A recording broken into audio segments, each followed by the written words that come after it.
everyone, and good afternoon. My name is Monica Dambergat, and I'm the Cultural Affairs Officer at the U.S. Consulate General in Ho Chi Minh City, Vietnam.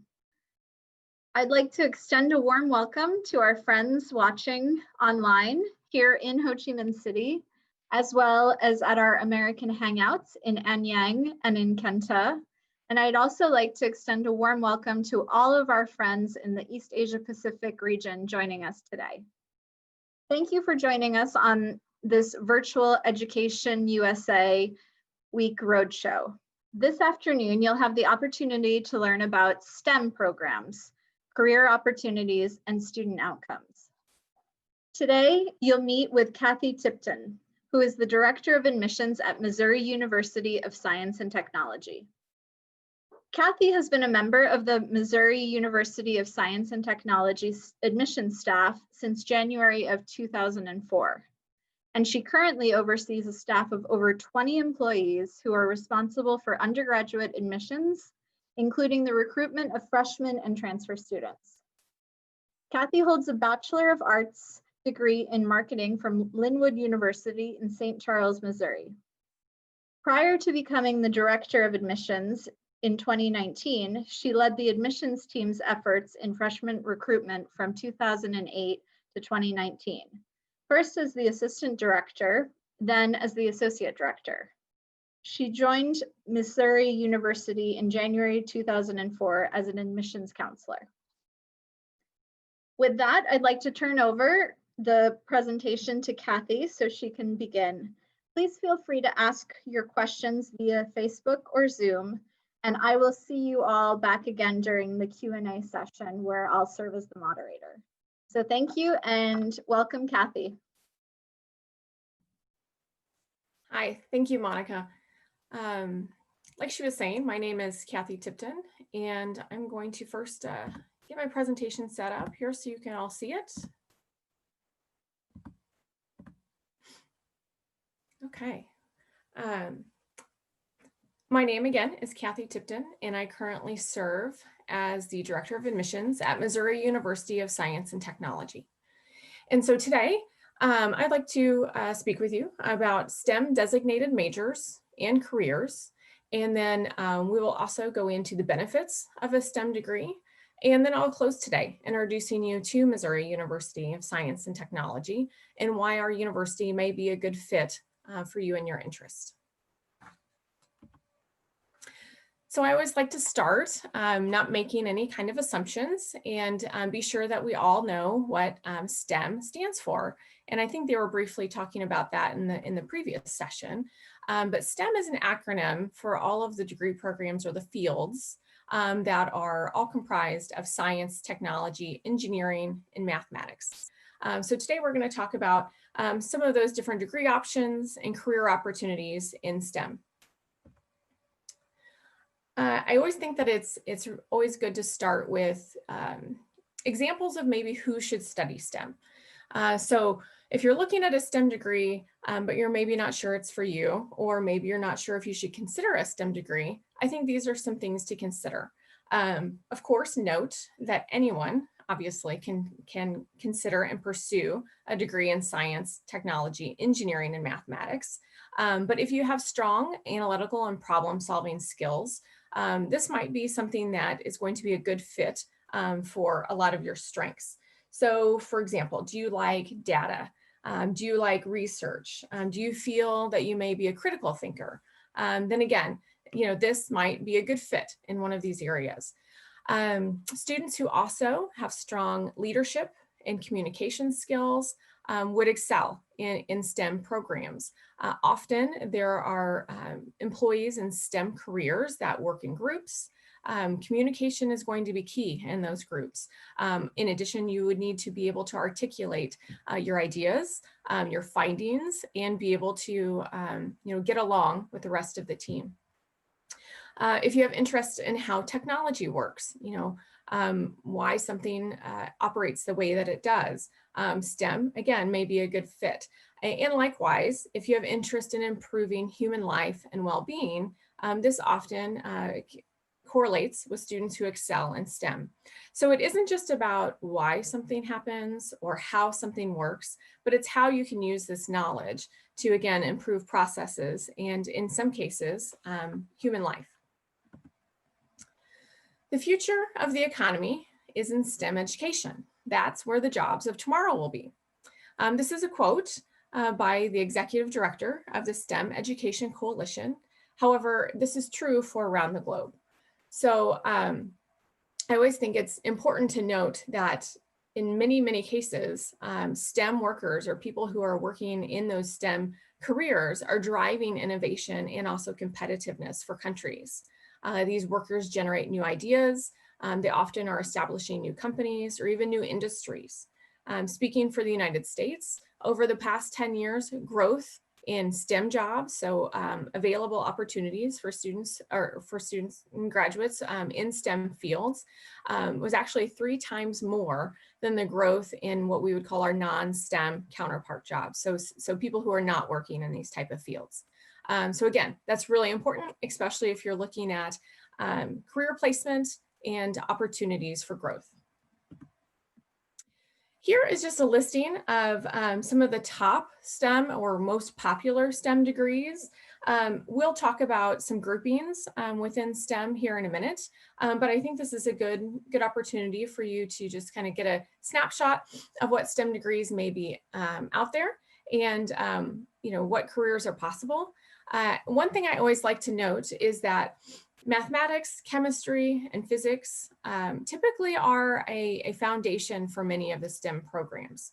So that's one thing also, I guess, maybe to consider is, are these areas something that are of interest to you? Do you excel in them? Do you like them? Because again, you're going to find a lot of math and a lot of chemistry and often physics in any of these programs. If you're looking at the science, the computer science, any of the engineering disciplines, into the health professions. So again, a good inclination if you like STEM options. So let's talk about the benefits. There are many, many benefits of a STEM degree as we continue to talk about economy, growth, and those jobs that boost the economy. Because of this, there is predicted strong industry growth for careers in those STEM programs. Since STEM is such a broad range of different career opportunities, you have many, many options of what you can go into. And even more so, often jobs will, what we call interdisciplinary, they are working across different degree programs. So you have the opportunity to work with others, have continued learning, and also that experience across different programs in different fields of study. STEM workers typically always earn a higher wage, a higher salary than the non-STEM counterparts. And it is often proven that employees in STEM fields do note job satisfaction. Many employers will allow employees to work flexible schedules, sometimes even from home. And then there's also opportunities for both men and women to find ways to balance their home life and their work priorities as well. And last, and probably in my opinion most important, is you have the ability to really improve the world. So whether you're building a stronger infrastructure, or maybe you're establishing cybersecurity or treating infectious diseases, STEM workers often have the opportunity to see some immediate results develop right there in their communities, and then also some long-lasting improvements that they can often see across the world. So let's talk a minute about the benefits of CPT and OPT. For students who may not be as familiar, curricular practical training, or otherwise known as the CPT, and optional practical training, which are OPT, are both opportunities and programs that temporarily allow international students with F1 visa the ability to work in the United States. So let's talk about the differences between these programs. The CPT offers students the opportunity to gain practical experience directly related to their major through internships or co-ops before graduation.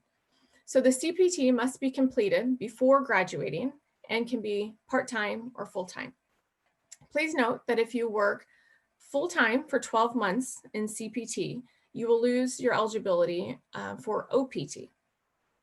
So moving on to the OPT offers students the opportunity to work up to 12 months in relation to your major before or after you graduate.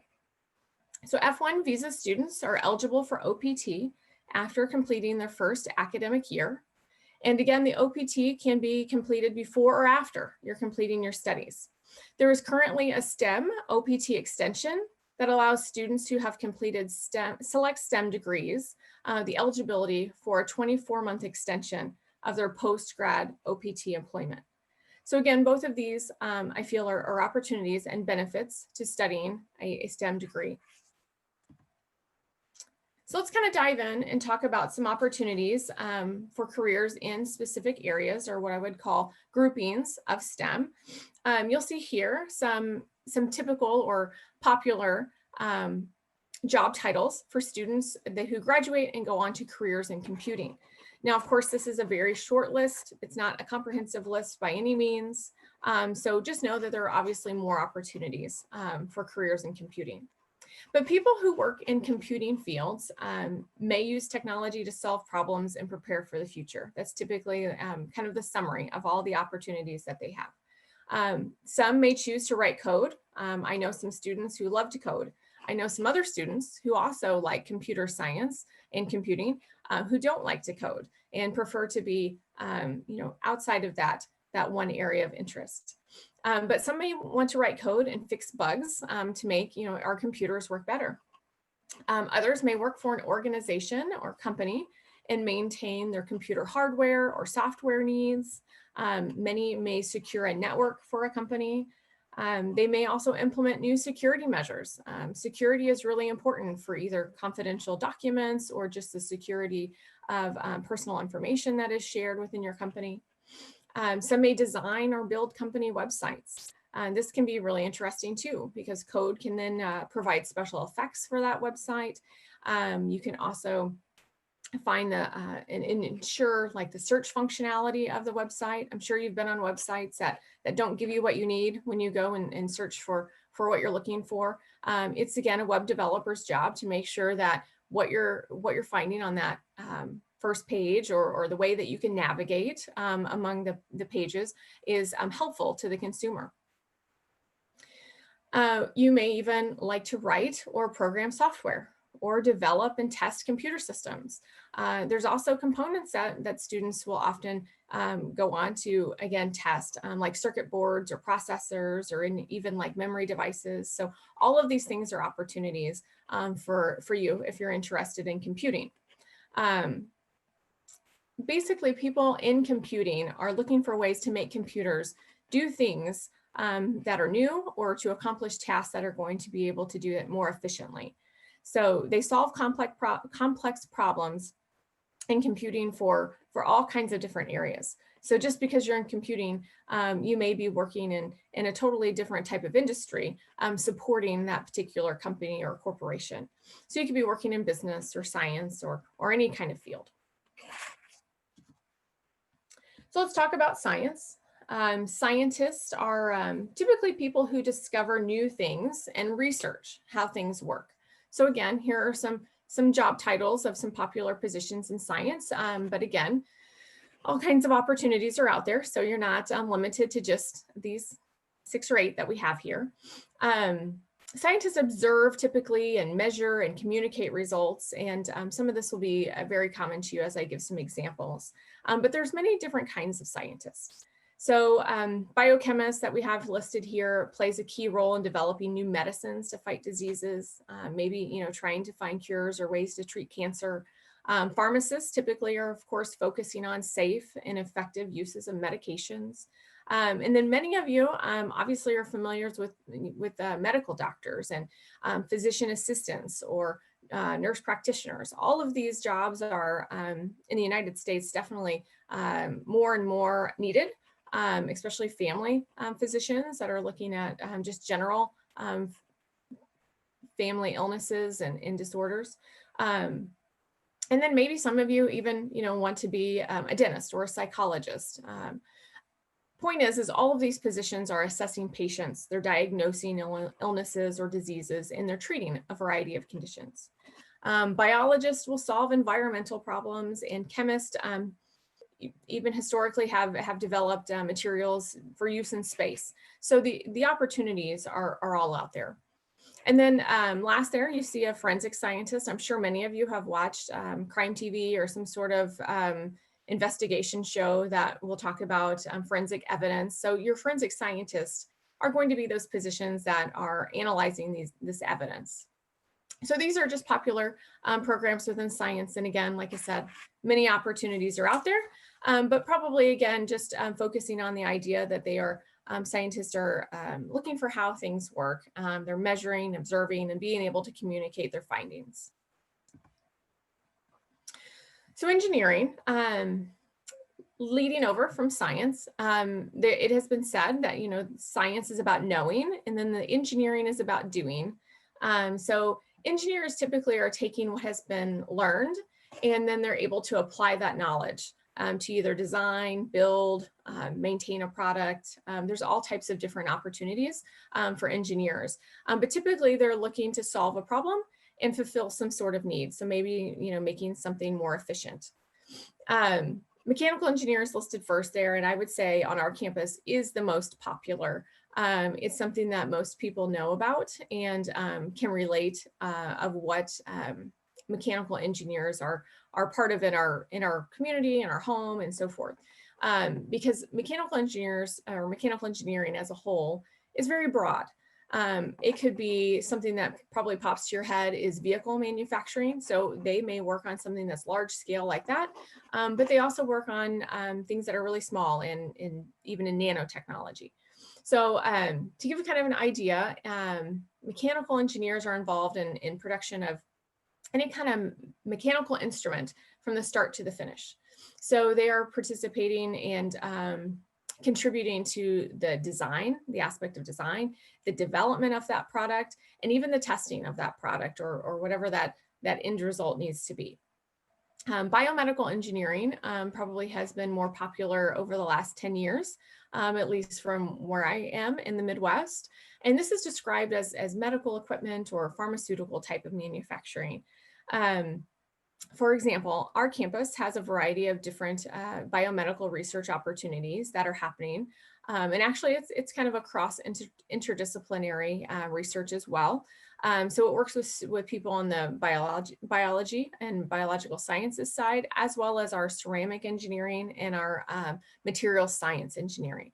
A couple of things that they have researched and been able to create, for example, is glass fibers that are used almost like scaffolding to help speed up large wound care. So someone has a large wound from some sort of accident, and this glass scaffolding is put in there in place of like a bandage, and it's able to help that skin and that area treat and grow back and be able to heal. Other examples may be bone regeneration growth. We've had that on campus where we've been researching ways to do that. Also, even on our campus, it was invented these small glass beads that were able to be injected with medicine to then go directly to kill liver cancer. So there's all kinds of different opportunities out there, and it's honestly kind of hard to brainstorm all those opportunities. Metallurgical engineering is also part of materials science typically. And metallurgical engineers typically are developing ways to process metals to make them into something else, into useful products. And so sometimes it's how can we make these metals more durable? Maybe it's lighter, maybe again, it's more energy efficient. So there's all types of opportunities there. Nuclear engineering focuses a lot on nuclear energy and radiation. Also, nuclear medicine is also a more popular thing now. And then, of course, there's all kinds of opportunities in petroleum where they extract oil and gas and other resources from the earth. And we have uniquely at S&T, we have a well drilling simulator that's available for students that have hands-on research. And so again, these are unique things that you will want to look for in institutions. And one other story that I like to share, so civil engineering is on here, and often it can be said that you experience the work of civil engineering all day long. You know, when you are able to get water from your faucet or be able to drive on the roads, you know, they're responsible for the design and maintenance of basically all of public works. So again, the buildings, the bridges, the roads, the waste and resources. We have an alumnus at S&T who is partnered with Matt Damon. So you're probably familiar with the actor Matt Damon, who is in a variety of different movies. And they are together co-founders of what is called water.org. So feel free to look that up. This is a nonprofit organization that actually is headquartered here in the state of Missouri. And they work with areas of Africa, South Asia, and even Central America to help provide access to clean water. So they've helped improve water and sanitation access to more than 600,000 people. And also were named by Time Magazine's 100 Most Influential People back in 2011. So it just shows the knowledge that you can learn and how you can then apply it to really help those in need. Okay, and then careers in mathematics. So again, these are going to be our mathematicians, right? And maybe you like math and you decide to go into a different field, but there are some students who love math and want to stay in math and want to have a career in math. And some mathematicians decide to be professors, but there's also many other options. And I think sometimes students don't know that there's mathematicians that work everywhere and for every large company and in every kind of industry. So if you like math and you like using your mathematical theory, your algorithms to solve different types of problems, you can do that in mathematics. Anything from the economic, scientific, or engineering side of things. One of the things that's probably popular is actuary, which you see on that list as well. And this is students who are wanting to calculate risk. But you also have mathematicians that want to manage and mitigate financial risk on the financial side of things. You have statisticians who use data to make decisions. If you haven't already heard, you will definitely hear in your higher education the stressor of making data-driven decisions. That's always something that employers want employees to do, is to make decisions that are based on data or information, not just anecdotal or gut feeling. Auditors, that's also something that is a popular avenue for students as well. These are students who will go into a company and then look at a variety of financial documents to then assess and provide a report to that company. So they may look at account balances or cash flow statements or income statements. And then again, at the end, they're able to provide feedback to that company. Typically auditors really like accounting. So if you like accounting, you know, that might be something as well. But really, you know, mathematicians can be anywhere. We have a former S&T professor who actually was a graduate of S&T many years ago, and he actually became an astronaut. And he, if this is maybe a little while ago for some of you who may be in secondary school now, but he actually was part of the team that repaired the Hubble telescope back in 93. After he had his career at NASA, he came back to S&T and he was a math professor on our campus. So again, opportunities are out there and they're really endless in all of these different opportunities and areas.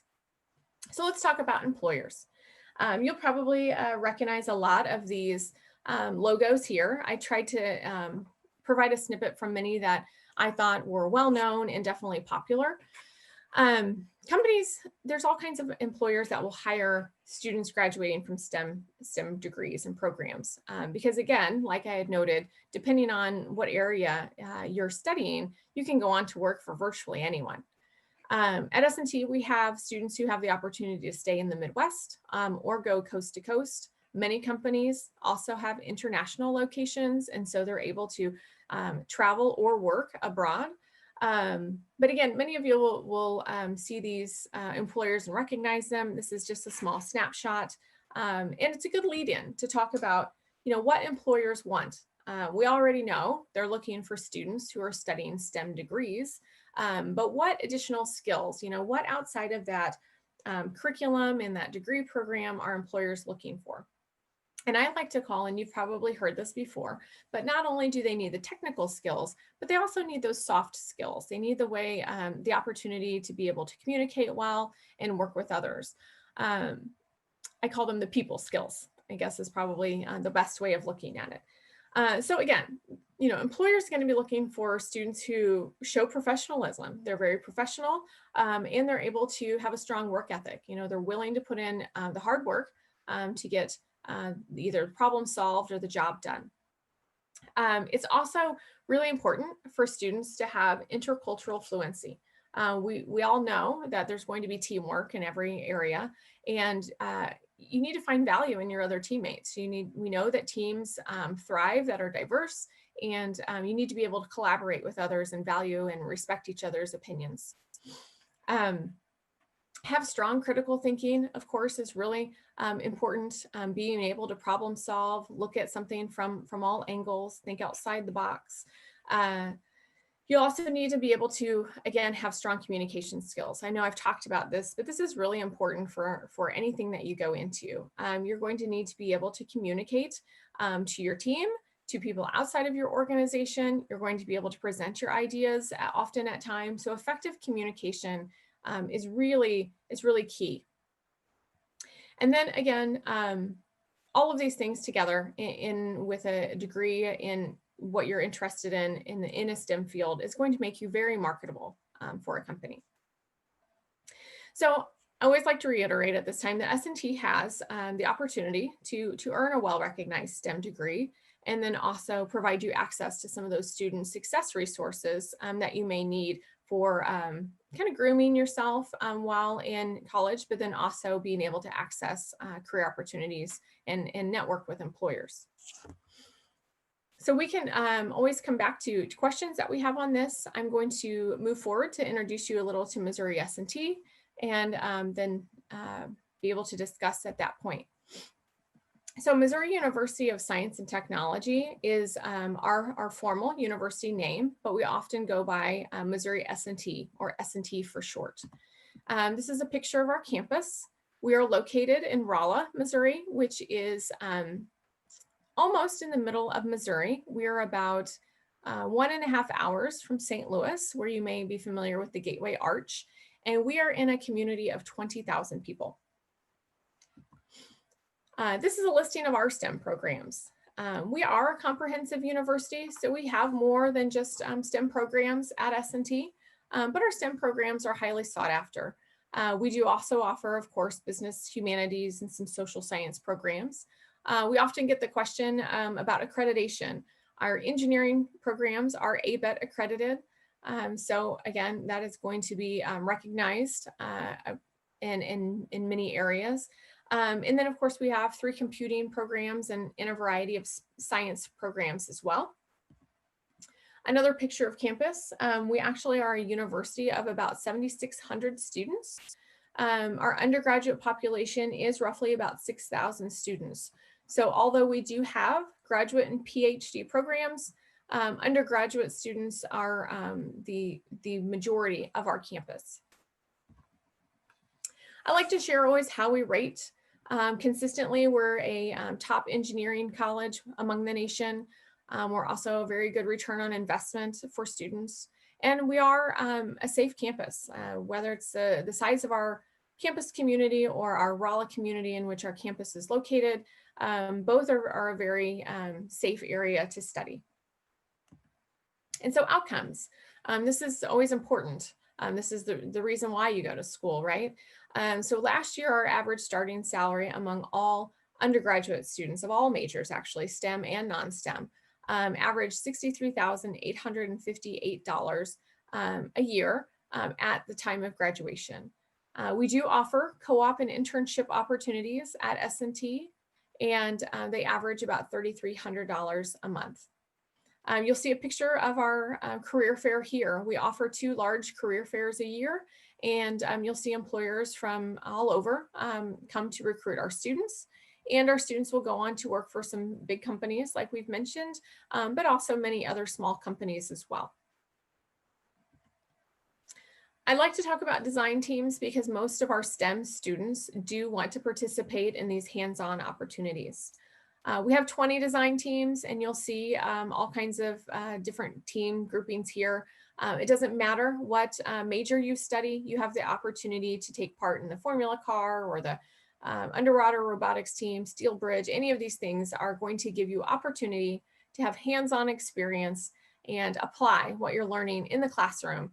And often you're working with companies and other alumni to network and provide funding for these projects. Here you'll see a picture of, well, various pictures of our Rolla community. Our community does embrace the university, and you'll see a lot of collaboration on activities such as Celebration of Nations that you see pictured here. We have a festival and a parade every fall. And we're also in an area, if you're interested in the outdoors, that will really lend to your interest. We have Missouri is the caving state, so we have caving, we also have canoeing, we have rivers, we have lakes, we have hiking, we have all of those outdoor opportunities as well. The application process is very simple at S&T. You can apply at apply.mst.edu, and there are no application fee, and there's no ACT or SAT test required. You can submit unofficial secondary school transcripts through the application process, and it's very, very easy and quick, probably about 15 minutes. The cost of education is roughly $39,721 for a year. This is 28 credit hours over 2 semesters, and this does include international fees, health insurance, personal needs, also dining and housing on campus. So this should include all of those costs. It does take into consideration that international students currently receive a $10,000 scholarship. And this is based on your admission to S&T and is automatic. And so here I like to leave, before we answer questions, a QR code that is an opportunity for you to request more information from S&T. So we'd be happy to connect you with more information that might help you pursue a STEM degree of your choice. Of course, there's links there at the bottom. There's our WhatsApp number. So whatever your interest is, we're happy to help you through that.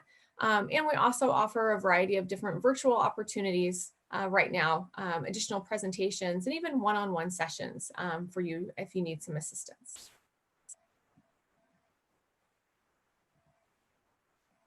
So for questions, I don't know, Monica, I'm not sure our next step.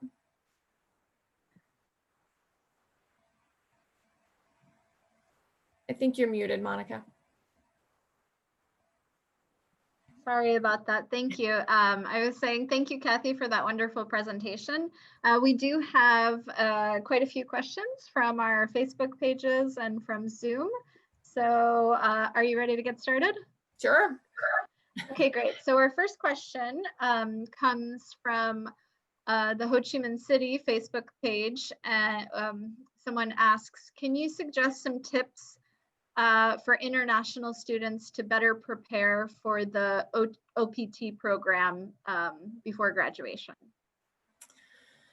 Just some general tips I would say is to be networked on campus. So I'm going to speak from the S&T experience. However, I would be very confident that the universities in which you choose will have these same resources.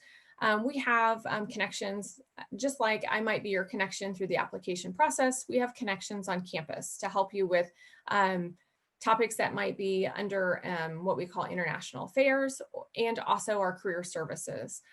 We also have contacts within our academic departments as well. I would say all of those areas are going to provide you resources that will help you get connected in what you're wanting to do and prepare for. And provide a lot of assistance there.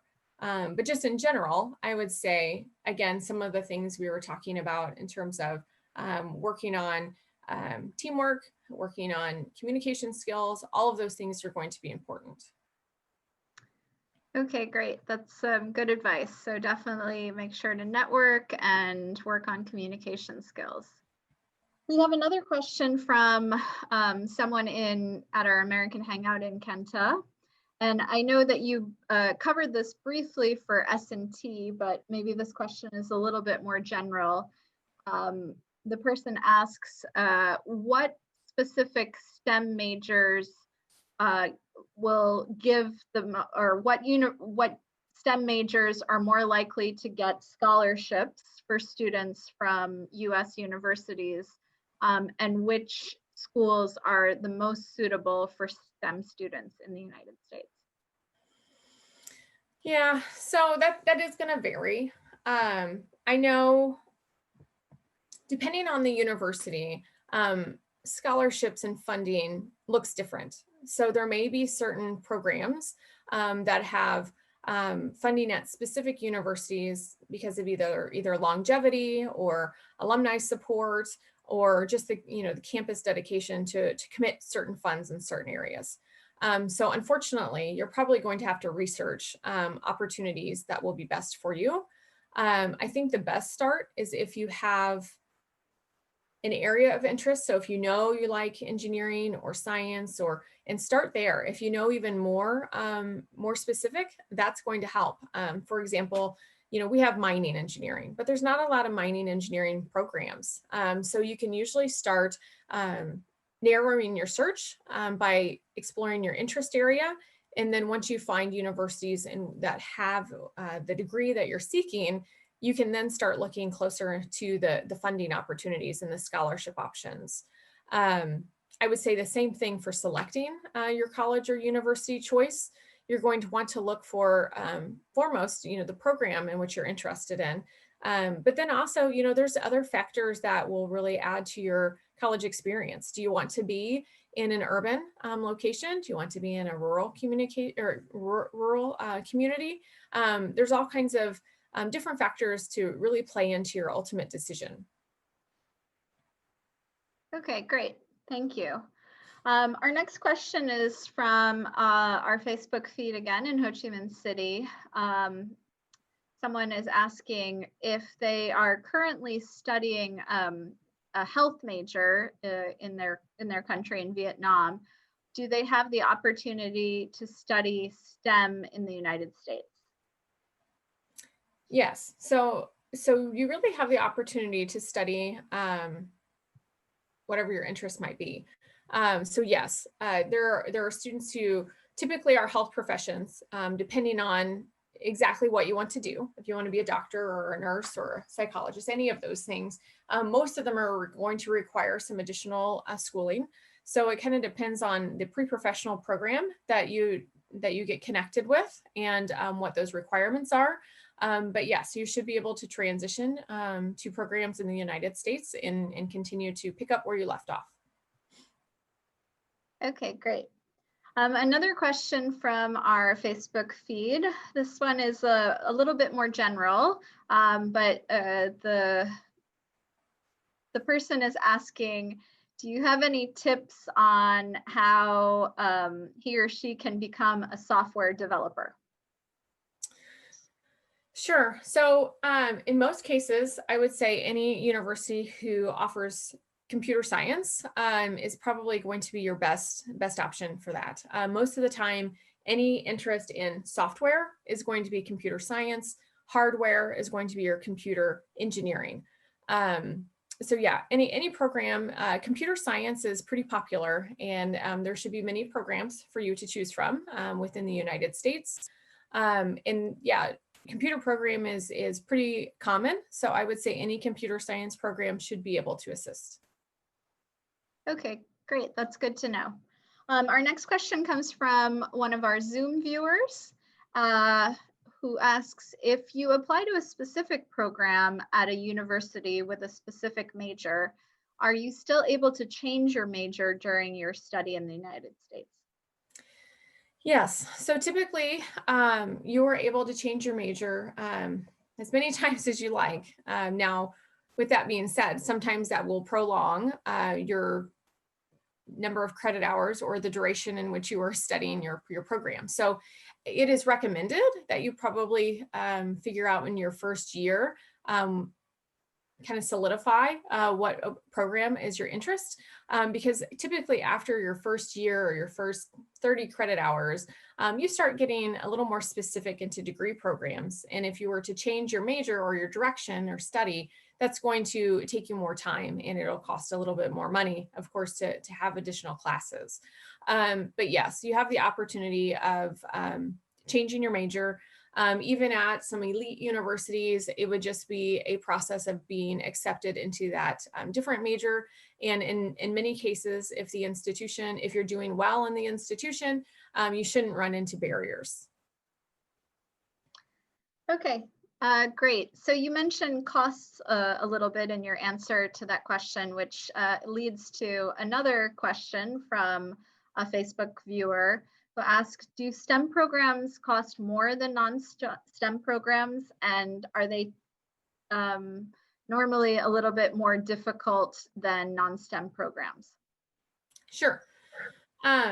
So it may vary by institution. I know that there are institutions that have the way that tuition is assessed really can vary by university. There are some institutions that have just a flat tuition. There's others that have tuition by credit hour, and there are some institutions who have additional fees for specific classes. I would say in general, your STEM degree is probably not going to cost that much different than other degree programs that students are pursuing. And I would like to note that you probably have the capability of a higher return probably for your investment, even if the degree does cost slightly higher. I'm sorry, the second part of that question was? Do you think STEM programs are more difficult than non-STEM programs? Sure. In terms of difficulty, I think you are going to have a challenging curriculum. However, I think that many students probably are drawn to STEM programs who are already talented in some of the foundations of STEM programs, like the math and the chemistry and the physics type areas. I also feel like it's important to note that anything that you desire to do is worth the challenge. And I do think that universities are set up with student success opportunities to help along the way. So probably my biggest tip would be you may be excelling right now without a whole lot of work, or maybe with little time management experience.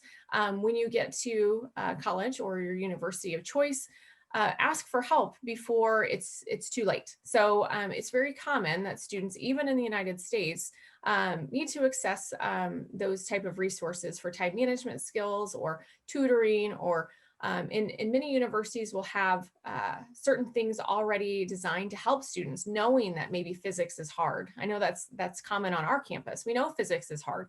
And so we have a physics learning lab that's available for help all the time. So just knowing where those resources are, I feel very confident that you can succeed, even if it's something that is going to be challenging. Okay, thank you. We have a question from our Facebook feed. Someone wants to know if they work or study forensics.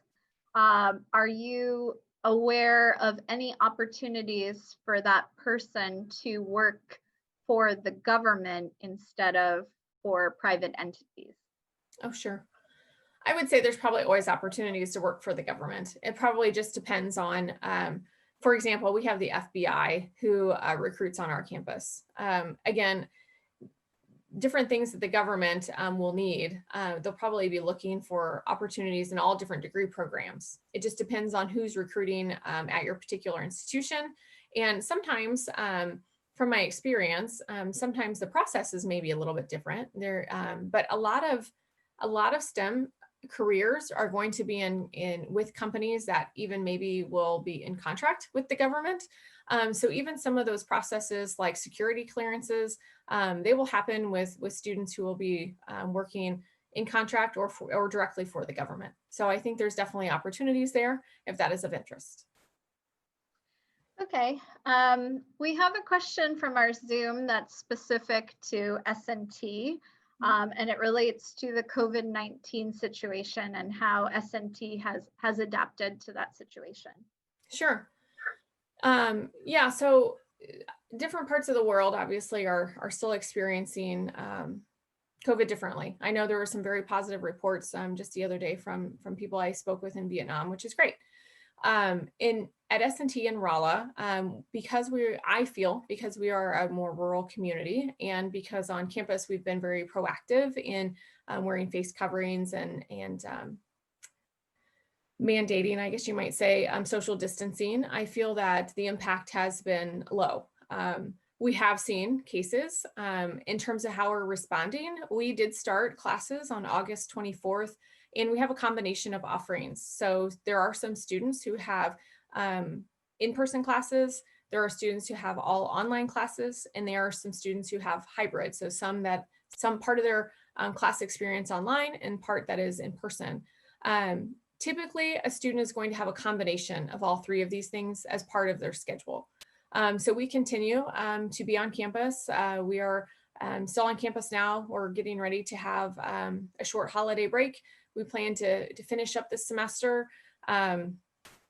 If you're wanting more specifics than that, I'm happy to help you. But ultimately, our classes are designed to accommodate less students physically in the class. So we have face coverings required on our campus.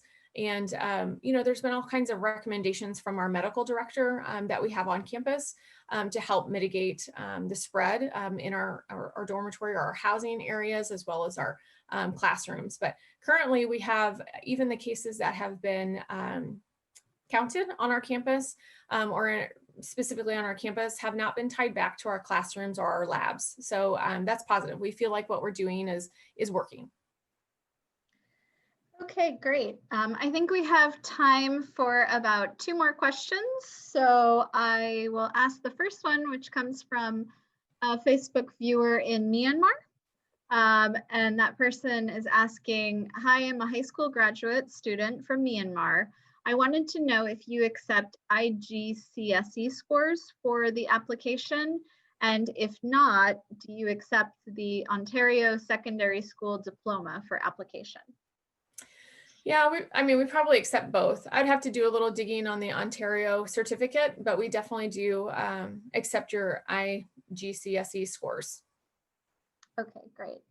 And then I think we'll go to the last question, which is what are the preferred elements in the application process that Missouri S&T admissions would like to see or has been keen to look for in Vietnamese students?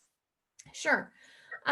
So typically we are looking for what I would call transcript or school report information, especially if you're still working towards your final certificate.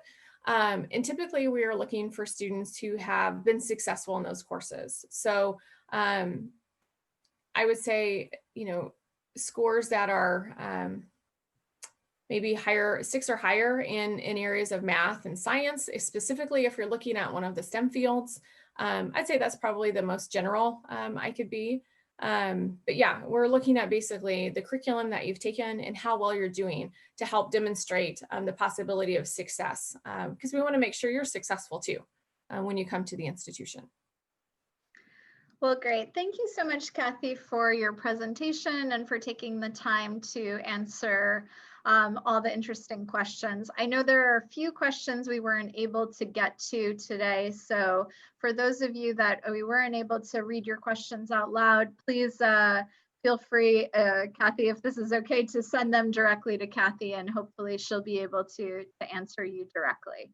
But I want to thank you again, Cathy, for taking the time, and to all of our viewers from around Asia and here in Vietnam for participating. And I'd like to ask our Zoom viewers to stand by for the next STEM session, which begins at 4:40 in about 10 minutes. So thank you very much, and look forward to seeing everyone soon.